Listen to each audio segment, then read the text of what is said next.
நண்பர்கள் அனைவருக்கும் வணக்கம். இன்றைக்கி என்ன பார்க்க போகிறோன்னா, தன்னோட கேமை இம்ப்ரூவ் பண்ணிக்கிறது எப்படி. இப்போது வித்தவுட் கோச், அது கோச்சே இல்லாமல் என்னோடய கேமை நான் இம்ப்ரூவ் பண்ணிக்கணும், என்னோடய செஸ் ரேட்டிங் செஸ் ரேட்டிங் இல்லை ஃபிடே ரேட்டிங்கை நான் வந்து இன்க்ரீஸ் பண்ணணும். பட் என்னால் முடியல, ரொம்ப கஷ்டமாக இருக்குது, என்னோடய ரேட்டிங் வந்து குறைஞ்சிட்டே இருக்குது அப்படின்னு சொல்லிட்டு சில பேர் வந்து கேட்டிருந்தாங்க. ஸோ இப்போது கோச்சே இல்லாமல் நம்மளோட கேம்ஸை இல்லை ஓப்பனிங் ரெடி பண்ணுறதோ இல்லை மிடில் கேம் அனலைஸ் பண்ணுறது இல்லை எண்டிங் அனலைஸ் பண்ணுறது எப்படி அப்படின்றது தான் பார்க்க போகிறோம். வாங்க.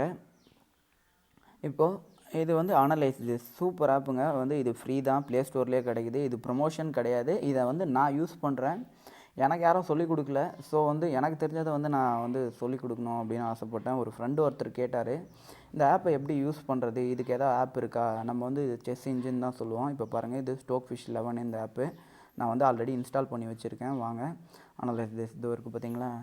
இதை நான் யூஸ் பண்ண ஆப்புங்களே இதுதான் ரொம்ப நல்ல ஆப்புன்னு சொல்லுவேன் நான். இப்போது நம்ம ஏதாவது ஓப்பனிங் ரெடி பண்ணணும், நமக்கு ஓப்பனிங் ரெடி பண்ணணும் இல்லை மிடில் கேமில் ஏதாவது டவுட் இல்லை எண்டிங்கில் டவுட்னாலும் நம்ம இதில் வச்சு பார்த்துக்கலாம் ஈஸியாக. இப்போ நியூ போர்டு அப்படின்னு இருக்குது பார்த்தீங்களா, அதை டச் பண்ணிங்க அப்படின்னா உங்களுக்கு புது போர்டு வந்துடும். இப்போது நீங்கள் ஒயிட் விளையாடுறீங்க அப்படின்னா ஓகே. இப்போ எனக்கு பிளாக் விளையாடணும் அப்படின்னு வைங்களேன், பிளாக். இப்போ நான் ஏதாவது ஒரு ஓப்பனிங் வந்து D4க்கு அகென்ஸ்டாக ரெடி பண்ணோம் அப்படின்னு வைங்களேன். இப்போது இந்த கீழே டவுனில் இருக்குது பார்த்தீங்களா, ப்ளஸ் அண்ட் மைனஸ், அது பக்கத்தில் க்ரீன் கலர் பட்டன் இருக்குது. அதை டச் பண்ணிங்க அப்படின்னா உங்களுக்கு உண்டான மூவை அது காமிச்சிடும். ஓகேங்களா. E4 D5 C4 பாருங்கள், E6 Knight F3.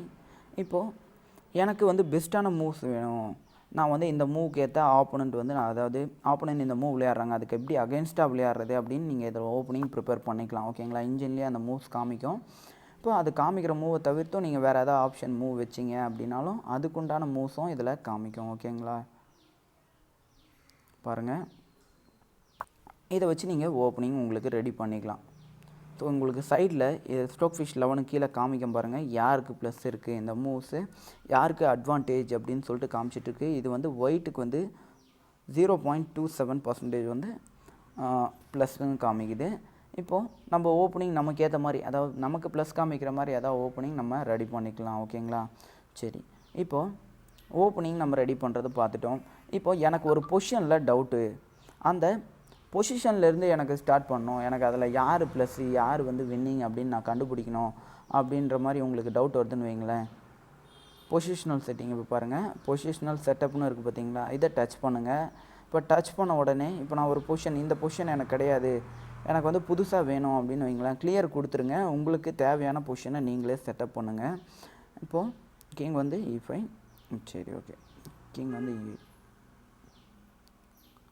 இப்போ வந்து நான் வந்து ஒயிட்டு, இப்போ நான் ஒயிட் வந்து விளையாடணும், இது வந்து யார் வின்னு இல்லை இந்த மேட்ச் ட்ராவா அப்படின்னு நான் வந்து பார்க்குறதுக்கு என்ன பண்ணணும் அப்படின்னா, இது ஒயிட் சைடு விளையாட போகிறீங்கன்னா ஒயிட் சைடு டச் பண்ணுங்கள். இது கீழே இருக்குது தெரியுதுங்களா, மேலே புஷ் பண்ணிங்க அப்படின்னா சைடில் இந்த மாதிரி காமிக்கும், சைட் டு மூவ் ஒயிட். இப்போ நான் ஒயிட் விளையாட போகிறேன்றதால ஒயிட் வந்து ஆல்ரெடி கொடுத்துருக்கு. இப்போ டன்னு கொடுத்துருங்க.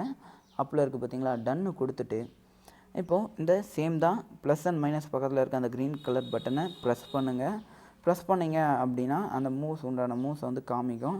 ஓகேங்களா. இது யார் வின்னு அப்படின்னு. சரி, நான் வந்து நியூ போர்டு கொடுத்துட்டு மறுபடியும் உங்களுக்கு காமிக்கிறேன் பாருங்கள். இப்போ நான் வேறு ஒரு பொசிஷன் செட்டப் பண்ணுறேன், சும்மா உங்களுக்கு எக்ஸாம்பிள் காமிக்கிறேன்.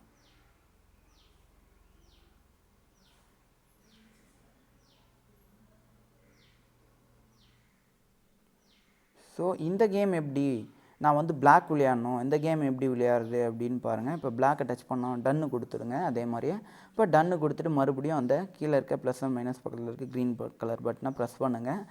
ஸோ இந்த மேட்ச் வந்து ட்ரா தெரியுதுங்களா, 1 பாயிண்ட் டவுனில் தான் இருக்கீங்க, பட் இன்ஜின் வந்து ட்ரானுக்கு காமிக்குது பாருங்கள். D5 then pawn push. So king G3 ஒன்றும் பிரச்சனை இல்லை, அந்த பானை அடித்தாங்க அப்படின்னா king F6 pawn push, king G7. So இது ரூக் ஃபைல் பானில் இருக்க பான் வந்து எண்டிங் தான், எண்டிங் வந்து ட்ரா தான் ஆகும் பாருங்கள். பான் F6 கிங் H8. ஸோ இப்போது ஆடு சேம் மூவ் தான். இப்போ வந்து இது ஸ்டேல்மேட் ஆகும், எந்த மூவுமே கிடையாது. மேபி கிங்கை மூவ் பண்ணால் அந்த பான் லாஸ் ஆகும், சேம் தான் பாருங்கள். ஸோ இது ட்ரா தான். ஸோ இந்த மாதிரி உங்களுக்கு தேவையான பொசிஷனை வச்சு நீங்கள் அந்த கேமை அனலைஸ் பண்ணிக்கலாம், ஓப்பனிங்கை நீங்கள் ரெடி பண்ணிக்கலாம். இது ஃப்ரீ தான். ஓகேங்களா. இதை நீங்கள் ட்ரை பண்ணி பாருங்கள். அடுத்து புக்ஸ் எப்படி யூஸ் பண்ணுறதும் அப்படின்னு நான் ஒரு வீடியோ போடுறேன். இது என் ஃப்ரெண்டு கேட்டதால் இந்த வீடியோ போட்டிருக்கேன். உங்களுக்கு இது பிடிச்சிருந்ததுன்னா லைக் பண்ணுங்கள், கமெண்ட் பண்ணுங்கள், ஷேர் பண்ணுங்கள், சப்ஸ்கிரைப் பண்ணுங்கள். நன்றி, வணக்கம்.